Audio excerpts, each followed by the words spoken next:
교회는 이전의 영광을 뒤로하고 빠르게 하강 곡선을 그리고 있습니다.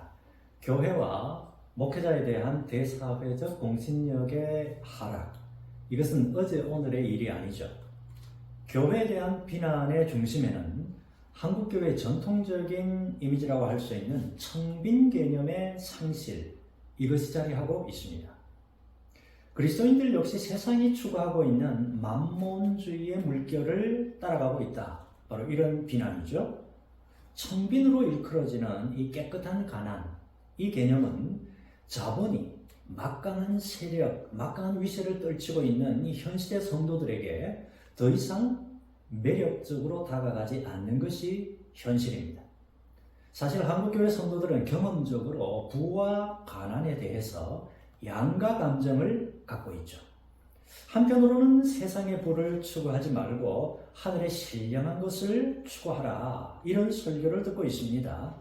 그러나 다른 한편으로는 교회 내에서 헌금 기부 액수에 따라서 교회 내에서 영향력이 결정되는 그런 경향 또한 심심찮게 목격되고 있죠. 성도들은 한편으로는 부를 추구하면서도 다른 한편으로는 부에 대한 집착을 버려야 하는 이런 현실적 딜레마에 빠져 있다고 해도 과언이 아닐 것입니다. 이런 그리스도인의 모습은 독일의 사회학자 막스 베버의 주장을 떠올리게 합니다. 막스 베버의 핵심적 논지는 바로 이겁니다. 개신교인들은 현실 삶에서 스스로 구원받았음을 입증할 만한 가시적인 증거가 없다. 그래서 직장과 사업장에서 열심히 일해서 성공함으로 스스로 하나님의 구원 안에 있음을 가시적으로 입증하려고 하는 경향이 있다. 바로 이겁니다. 이러한 이 개신교 정신이 근대 자본주의 발전에 결정적인 역할을 제공했다라고 하는 것이 베버의 주장이죠. 그런데 이 주장이 맞냐 틀리냐, 이 주장에 대한 찬반 논의는 오늘 주제와 조금 동떨어진 내용입니다. 중요한 사실은 이러한 이 베버의 주장이 현재 한국교회 성도들이 갖고 있는 부와 가난에 대한 인식을 설명하는 중요한 단초가 되고 있다는 사실이죠. 다시 말해서 우리는 세상에서 열심히 일함으로 인해서 얻은 성공이라고 하는 그 결과, 즉 이 성공의 자연적인 결과라 할 수 있는 이 부, 이것을 가능한 한 많이 교회에 헌금함으로 인해서 헌금하는 스스로가 하나님의 복, 하나님의 구원 안에 있음을 입증하려고 하는 경향, 그 경향성에 주목할 필요가 있다는 겁니다. 실제로 한국교회 성도들 가운데 상당수는 이러한 이 베버의 주장을 현실 상황에서 실현하기 위해 힘쓰고 있죠. 더 열심히 일해서 더 많은 돈을 벌고 더 많은 액수를 헌금함으로 인해서 내 자신이 하나님의 축복과 구원 가운데 있음을 확증하려고 하는 그런 경향성이 있다고 하는 얘기입니다. 문제는 자신이 하나님의 축복과 구원 가운데 있다는 사실을 다른 사람에게, 타인에게 입증하려고 하는 그 열망이 강하면 강할수록 더더욱 부의 가치를 추구하게 된다는 사실이죠. 이런 경향은 오늘날 이 중산층에 속한 교인들로 구성된 교회에서 그리 어렵지 않게 볼 수가 있습니다. 그것은 성공과 출세, 그리고 우리 사회의 주류 계층에 속하는 것만이 하나님의 특별한 복과 구원 가운데 있음을 확정할 수 있는 객관적이고 가시적인 증거다, 이렇게 받아들이는 인식 때문에 그렇습니다. 물론 그렇다고 해서 세상에서의 성공과 출세를 모두 부정적으로 바라보는 것은 곤란하겠죠. 그것은 상당 부분 개인의 땀과 노력의 결실로 우리가 받아들일 수가 있고, 또 가족과 주변 사람들의 도움이 작용했을 수도 있을 겁니다. 또한 보이지 않는 어떤 하나님의 도우심, 즉 하나님의 축복과 은혜의 증거일 수도 있기 때문에 그렇습니다. 다만 이런 식의 사고 일변도로 나가는 것은 성경적 교훈과는 거리가 멀다는 사실입니다. 세상에서의 성공과 출세만이 하나님의 복이라고 하는 이 인식을 갖게 되는 것은 우리를 매우 위험한 상태로 몰아넣게 됩니다. 그렇게 되면 자신도 모르는 사이에 세상에서 성공한 사람과 세상에서 성공하지 못한 사람을 축복받은 사람과 저주받은 사람이라고 하는 이런 이분법적 잣대로 사람을 바라보는 그런 왜곡된 인간 이해에 빠지게 되기 때문에 그렇습니다. 결국 그런 식의 사고는 빈곤한 사람을 무가치한 대상으로 보게 만들고 부의 가치를 획득한 사람만을 존대하는 그런 경향을 초래하게 되기 때문에 그렇습니다. 실제로 여전히 상당수의 성도들은 하나님의 복 개념을 어떻게 생각하고 있습니까? 눈에 보이고 손에 잡히는 현세적이고 가시적인 복만이 복의 전부라고 생각하는 그런 경향이 있지 않습니까? 사업이 잘 되고 직장에서 승진하고 자녀가 잘 되고 그래서 결국은 명예와 물질과 권력을 획득해서 남들의 부러움을 사는 그런 자리에 올라가고 그런 환경을 소유하는 것, 그것이 최종 목표인 인생, 그런 류의 인생을 추구하고 있는 그런 그리스도인들이 생각외로 많지 않느냐, 바로 그 말입니다. 자, 그런데 이렇게 복에 대한 개념이 현세적이고 가시적인 물질에 초점이 맞춰져 있는 한 우리 그리스도인들에게서 천빈의 가치를 강조하는 성경의 교훈을 수용하기가 어려워지게 되죠. 점점 더 자본이 막강한 힘을 발휘하는 시대가 되어감에 따라서 천빈의 가치는 더더욱 구시대적 가치로 여겨지는 경향이 나타나게 됩니다. 과거에 김동호 목사의 이 천부론, 깨끗한 부자론과 김영봉 목사의 천빈론, 깨끗한 가난론, 이 둘 사이에 치열한 논쟁이 벌어진 때가 있었습니다. 김동호 목사가 주장하는 천부론의 핵심이 뭡니까? 그것은 천빈론의 이 가시적인 측면, 그것을 거부합니다. 천빈론은 정직하고 성실하게 살면 반드시 가난해진다. 그리고 모든 형태의 부는 죄다라고 주장하는 이론이 바로 천빈론의 핵심이죠. 김동호 목사는 이런 이 천빈론을 거부합니다. 그리고 천부론을 주장하죠. 어떻게? 그리스도인이 하나님의 방식과 법대로 살았을 때 그에 대한 은혜와 상급으로 주시는 부가 있다. 돈 그 자체가 악한 것이 아니라 돈에 대한 생각과 자세가 문제가 될 수 있고 돈 그 자체를 부정하는 태도는 영지주의적 태도다. 이것은 기복주의와 함께 우리 한국교회에서 폐기되어야 된다. 이렇게 주장을 하죠. 김동호 목사의 이러한 이 천부론, 깨끗한 부자론은 한국교회 성도들에게 상당한 매력으로 다가갔습니다. 전통적으로 성도들이 교회에서 들었던 내용은 뭡니까? 주로 깨끗한 가난이라고 하는 이 천빈 개념을 주로 들었죠. 이 천빈 개념은 어쨌든 가난을 강조하는 거 아닙니까? 가난하게 산다는 것이 현대 자본주의 사회를 살아가는 성도들에게 사실 그렇게 매력적으로 다가가지 않죠. 결국 성도들은 깨끗한 가난을 추구하는 삶에 동의는 하고 그런 삶을 살았던 신앙의 위인들에 대해서는 존경은 하죠. 그러나 정작 자신은 그런 삶을 살아갈 마음이 별로 없다고 하는 것이 솔직한 그러한 현실입니다. 반면에 천부론은 현실 삶에서 물질의 가치와 물질의 그 긍정성을 인정하면서 신앙적이고 기본적인 의무를 다한 이후에 개인과 가정의 물질적 부의 추구에 대한 이 신앙적, 논리적 근거를 마련해 준다는 점에 있어서 성도들에게 상당히 매력적으로 다가가게 됩니다. 근데 천부론 또한 다음과 같은 비판 아래 놓여 있죠. 11조와 세금 같은 것을 제외하고는 자신과 가족을 위해서 풍족하고 자유롭게 사용해도 된다. 라고 하는 이러한 김동호 목사의 주장에 대해서 신약학자 이 김영봉 목사는 극단적인 비판을 하죠. 김영봉 목사는 이렇게 말합니다. 예수님이 돈 자체에 인격적 힘을 부여하셨다. 라고 말하는 이 오스기니스의 해석을 받아들입니다. 그리고 돈을 생명이 있는 하나의 영적 세력이다 라고 본 리차드 포스터, 이분의 해석에 근거를 해서 성경이 부자나 부를 축적하는 삶 자체를 정죄하면서 심판하고 있다. 이렇게 김영봉 목사가 주장합니다. 한 걸음 더 나아가서 이 김영봉 목사는 에덴 동산에는 저축이 없었다.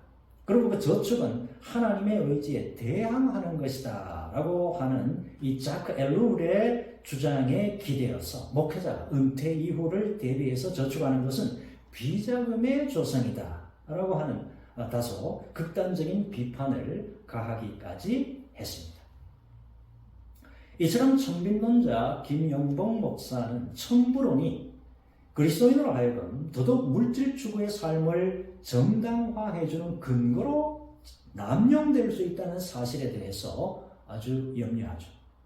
특히 이 김영봉 목사는 청부론이 1980년대 중후반 이후에 한국교회가 지속적으로 만몬을 섬기고 있다는 이 비판에 직면해 있는 상황에서 더더욱 교회 내에서 만몬 숭배를 한계화할 수 있는 그런 이론적 근거가 될 수 있다. 이렇게 비판하고 있습니다.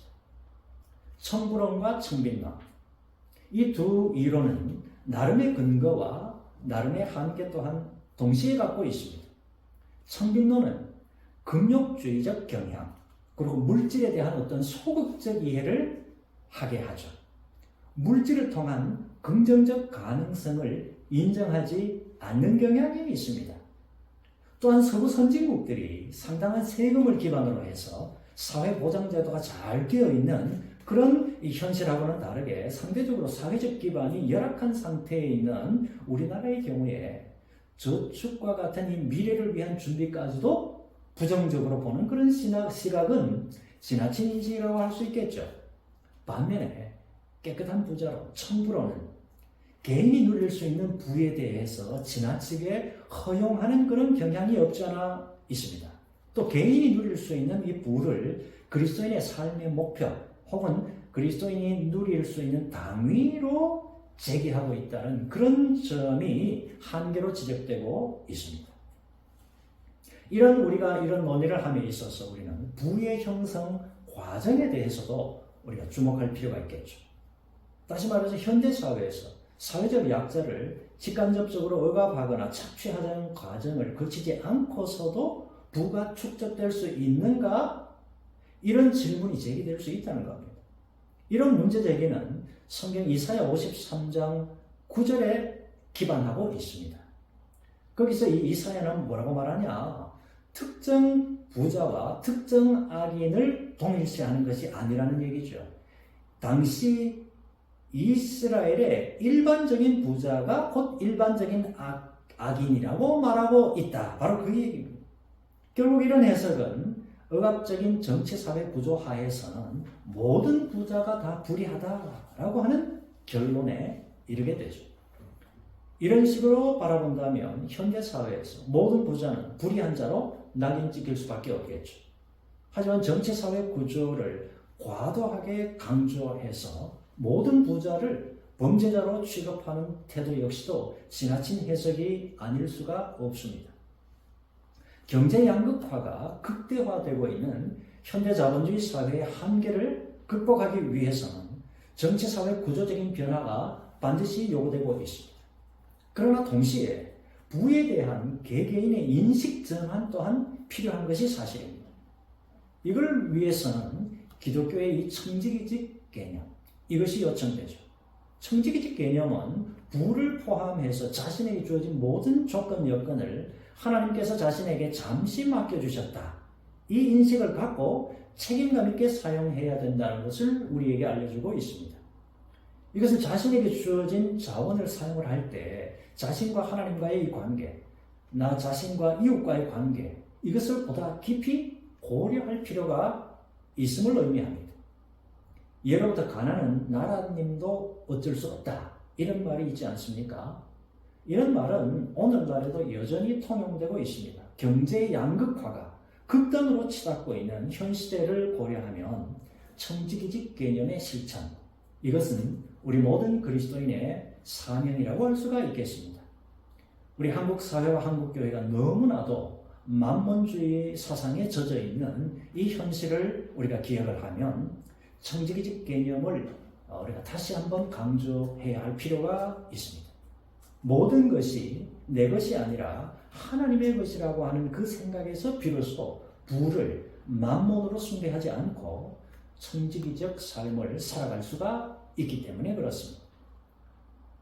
깨끗한 부자, 청부의 가치보다는 깨끗한 가난, 청빈의 가치를 현 시대에는 우리가 조금 더 보다 강조할 필요가 있어 보이는 이유가 바로 여기에 있습니다. 청빈은 그 자체로 사회적 약자를 형제와 친구로 수용을 하고 사회적 약자와 함께 하려고 하는 의지적인 결단과 행동이다. 이렇게 말할 수가 있습니다. 그리고 부의 이 불균등성이라고 하는 현대 자본주의의 이 구조적 문제에 대한 적극적인 어떻게 보면 한거의 표현이 바로 청빈의 가치를 실천하는 모습이라고 말할 수가 있겠습니다. 또한 청빈은 자신과 사회적 약자와의 동일시의 표현이 바로 청빈의 가치를 실천하는 모습이라고 할 수가 있겠습니다. 그런 점에서 자발적 가난을 유지하는 삶은 그 자체로 예수 그리스도와 그의 제자들의 삶과 동일시하려고 하는 모습으로 예수님의 이 성육신적 모델을 따르는 신앙적 행위가 아닌가 이렇게 우리가 생각해 볼 수가 있습니다. 오늘날 성도들은 내가 11조를 하는 것으로 하나님에 대한 물질적 의무를 다한 것으로 여기는 그런 경향이 없지 않아 있습니다. 교회 내에서 11조의 필요성에 대한 언급은 우리가 자주 들을 수는 있지만 각 개인이 처해 있는 각기 다른 어떤 경제적 상황은 잘 고려되지 않는 경향이 또한 있죠. 이것은 부와 가난의 문제를 모두 개인적인 문제로만 환원시키는 모습이 아니겠습니까? 자본주의 사회의 이 정치 사회 구조가 갖고 있는 한계를 도외시하는 그런 결과를 초래할 수도 있을 것입니다. 그런 점에서 우리 그리스도인에게 청빈 이슈는 단지 고립된 개인의 영적인 문제로만 접근할 것이 아니라 정치 사회 구조의 문제, 공동체적 차원의 문제로 조금 접근할 필요도 있어 보인다는 얘기입니다. 교회가 예수 그리스도의 십자가 보혈에 근거한 이러한 신앙 공동체라는 사실을 우리가 인식을 한다면 개인마다 서로 다른 맥락과 서로 다른 여건 속에서 살아가는 그러한 교우들은 청지기질 그리고 형제애 이것에 근거해서 우선적으로 사회적 약자를 배려하는 그런 문화를 형성해 나갈 필요가 있습니다. 다시금 강조하지만 청부론과 청빈론 이것은 어느 하나가 맞고 어느 하나가 틀리다 이런 식으로는 말할 수가 없습니다. 다만 이 현 시점에서 우리는 청빈의 가치가 보다 더 요구되는 그런 시대를 살고 있다 이렇게 말할 수가 있겠죠.